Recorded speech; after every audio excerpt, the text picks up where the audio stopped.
Hi guys. మళ్ళీ ఇంకోటి చెప్పడం మర్చిపోయానండి. ఇప్పుడు హౌస్‌లోకొచ్చేసి టికెట్ పినాల టాస్క్‌లు జరుగుతున్నాయి. ఆ టికెట్ పినాల టాస్క్‌లు జరుగుతున్నాయి గదా! ఆ టికెట్ పినాల టాస్క్‌లొచ్చేసి అఖిల్, హారిక ఇద్దరు రావడం జరిగింది. వాళ్ళొచ్చేసి కొంతమందిని ఎంటర్‌టైన్‌మెంట్ జేయండి. ఎంటర్‌టైన్‌మెంట్ చేస్తే మీ ఇద్దరిని ఆ గేమ్ ఆడడానికి ఎన్నుకోవడం జరుగుతది. ఎన్నుకోవడం జరుగుతదని జెప్పేసి అనడం జరిగింది. అందరూ ఎంటర్‌టైన్‌మెంట్ జేయలేరు. అందరూ ఏదో ఒక రకంగా ఇంప్రెస్ జేయలేరు. ఇంప్రెస్ జేసిన వాళ్ళనే చేత్తాము. ఎంటర్‌టైన్‌మెంట్ జేసిన వాళ్ళని చేత్తామని వీళ్ళేదో ఉత్తనే అట్లా ఏసినట్టు అనిపించింది. నాకేదో టాకేసినట్టు ఉత్తనే మన వాళ్ళను ఏదో అనాలి గదా! అన్నట్టు అనిపించింది. కానీ వీళ్ళ మైండ్‌లో ఆల్రెడీ ఫిక్స్ అయిపోయిర్రు. జనాలు ఏమనుకుంటారు?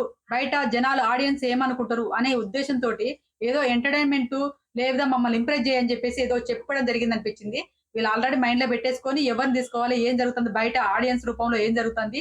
మనం ఎవరిని తీసుకుంటే బావుంటది? ఇది ఎవరికి యూజ్ అయితది? అనే ఉద్దేశంతోనే తీసుకురావడం జరిగిందని నాకనిపించింది. దాని తర్వాతొచ్చేసి ఎవరిని ఎన్నుకున్నారు? రోహిత్‌ని ఎన్నుకోవడం జరిగింది. గౌతమ్ కృష్ణని ఎన్నుకోవడం జరిగింది. వాళ్ళకి అపోనెంట్‌గా వాళ్ళెవరిని ఎన్నుకుంటారు?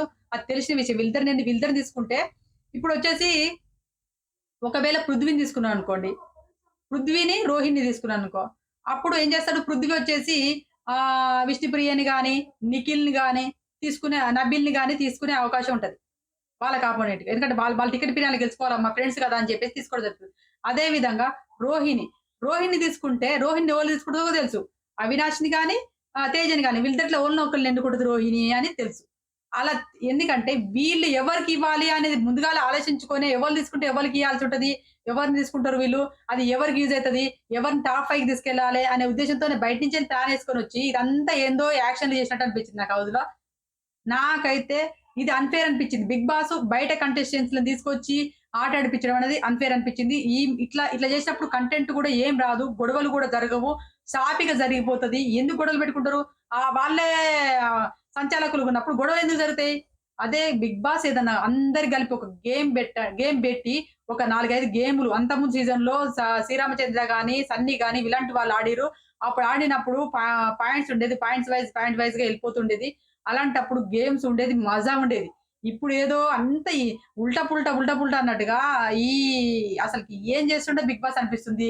ఫస్ట్ క్లయింట్స్‌ని డివైడ్ చేసిండు. తర్వాత రాయల్స్ క్లయింట్స్ అన్నాడు. తర్వాత గ్రూపులన్నాడు. ఇయన్నీ 'బిగ్ బాస్' క్రియేట్ చేయడం వల్లనే ఇలాంటి గ్రూపులు ఏర్పడ్డాయి. ఇలాంటి డిస్టర్బెన్స్ అనేది అసలు వాస్తవాన్ని చెప్పాలంటే ఆ 'బిగ్ బాస్' ప్లాన్ వల్లనే ఇయాల 'బిగ్ బాస్' సీజన్ 8 అనేది అట్టర్ ఫ్లాప్ కావడానికి కారణం 'బిగ్ బాసే.' ఎలా అంటే ఒక ప్లాన్ లేకుండా ఈ ఎక్స్ కంటెస్టెంట్స్‌ని తీసుకొచ్చి నామినేషన్ చేపిచ్చడము, ఎక్స్ కంటెస్టెంట్స్‌ని హౌస్‌లో తీసుకొచ్చి టికెట్ ఫినాలే ఆడిపిచ్చడం ఇదేందో అర్థం కావట్లేదు. ఇక్కడ వాళ్ళిద్దరిని తీసుకున్నప్పుడు మిగతా వాళ్ళకి అన్యాయం జరుగుతది గదా! మిగతా వాళ్ళకి అన్యాయం జరుగుతా ఉంటది. ఇప్పుడు చూడండి పాపం ఆ అమ్మాయి విష్ణుప్రియకు బ్లాక్ బెల్ట్ ఇచ్చిర్రు. అంటే గేమ్ మొత్తం ఈ వారం మొత్తం ఏం ఆడకుండా మూలకు కూసోవాలి.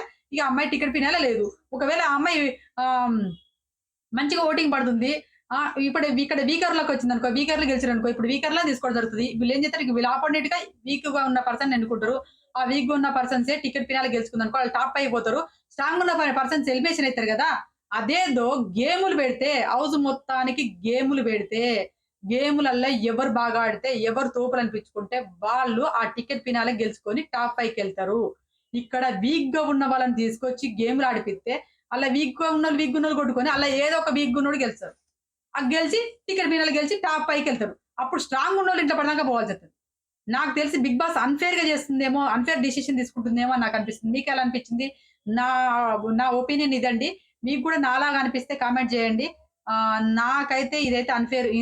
రేపిద్దరొచ్చేసి రేపు మానసు తర్వాత అమ్మాయి ఎవరు ప్రియాంక ఇద్దరొచ్చేసి మళ్ళేదో గేమ్స్ ఆడిపిత్తారని ఇట్లాంటియి ఆడిపిత్తరు. కానీ ఇదైతే ఫెయిర్‌గా అనిపించట్లేదండి. ఎందుకంటే హౌస్ మేట్స్ మొత్తం కంటెస్టెంట్స్ మొత్తం కలిసి ఒకేసారి గేమ్ ఆడిన రోజులు అలా గేమ్ ఆడితే ఎవరి టాలెంట్ ఎంతవరకుంది? ఎవరు స్టెమినా ఏంటి? ఎవరు ఎంతవరకు గేమ్ పెర్ఫార్మెన్స్ చేయగలుగుతారు? ఎవరు పర్సనాలిటీ ఏంటిది? అనేది మనకు హౌస్ మేట్స్ మొత్తం కలిసి ఆడిన ఆటలల్ల బయటపడతది. కానీ ఏ రోజు గాని ఇప్పుడు 13 వారాలయిపోయినాయి. 13 వారాలలో ఒక్క గేమ్ కూడా చూడలేదు మనం. ఒక్క గేమ్ గూడా ఇలా ఆడిన గేమ్ గూడా చూడలేదు. నాకైతే అట్లా అనిపిస్తుంది. ఇలా చేయడం అనేది కరెక్ట్ కాదనిపిస్తుంది. ఈ మొత్తం కలిపి ఒక గేములు పెట్టాలి. ఒకరోజు 2, ఒకరోజు 2, ఒకరోజు 2 చొప్పున గేములు పెట్టుకుంటా పోతుంటే లాస్ట్‌కొత్తరికి ఎంతమంది ఎవరికి పాయింట్స్ ఎక్కువొస్తాయి. ఆ పాయింట్స్ ఎక్కువున్న వాళ్ళను తక్కువున్నోళ్ళు తీసేసుకుంటూ వస్తూ ఎక్కువున్నోళ్ళని మళ్ళీ గేములు పెట్టు. అలా చివరికొచ్చేసరికి ఎవరు ఆడతారు. శ్రీరామచంద్రకి ఒకసారి ఐస్ వాటర్‌లో నిలబడ్డారు. అప్పుడు టాస్క్ ఆడి చూసినాం. ఐస్ వాటర్‌లో నిలబడ్డప్పుడు కాళ్ళన్నీ వాసినాయి. ఆ టాస్క్ కింద కూర్చొని అతను దాన్ని పలగొట్టే విధానం చూసినావా? అప్పుడు టాస్క్ అది ఉంది చూడండి హైలైట్. అలాంటి టాస్క్‌లు పెట్టాలి తప్ప, ఇలా ఎక్స్ కంటెస్టెంట్స్‌ని పిలిచి ఏంటిదో ఏమో అర్థం కావట్లేదు. ఏమో ఊపొస్తుంది, ఏం హైపొస్తుంది, ఏం పీఆర్ పెరుగుతది, ఏం టీఆర్‌పీ పెరుగుతది. బిగ్ బాస్‌కి అనుకుంటానో తెలియట్లేదు. ఎందుకంటే గేమ్స్‌లలో గొడవలు రావు. ఇట్లా ఆడితే గేమ్స్‌లలో గొడవలు రావు. గొడవలొచ్చినప్పుడే కంటెంట్ ఒస్తది. కంటెంట్ ఒచ్చినప్పుడు టీఆర్‌పీ పెరుగుతది. కానీ ఇప్పుడు సంచాలకులుగా వచ్చిన గెస్ట్ సంచాలకులు ఉన్నప్పుడు గొడవలెందుకు జరుగుతాయి? ఎందుకొస్తది? టీఆర్‌పీ ఎందుకు పెరుగుతది? ఆడియన్స్‌కి ఎందుకు ఉత్సాహం కలుగుతది చూడాలని ఉత్సాహం ఎందుకొస్తది? నీరసంగా ఎవరో ఒకళ్ళు వాళ్ళు గెలుత్తారులే. ఓకే. వీళ్ళు గెలుత్తారులే అనే ఉద్దేశంతో చూస్తా ఉంటాం. మనం ఎక్సైట్‌మెంట్ కోల్పోతున్నాం. అరే! వీడు గెలుత్తడా? వాడు గెలుత్తడా? ఎవరు గెలుత్తరు? అనే ఎక్సైట్‌మెంట్ కోల్పోతున్నాం. నాకైతే ఇదైతే అన్‌ఫెయిర్ అనిపిస్తుంది. మీకెలా అనిపించిందన్నది కామెంట్ చేయండి. మరిన్ని అప్‌డేట్ కోసం మా ఛానెల్ సబ్స్క్రైబ్ చేసుకోండి.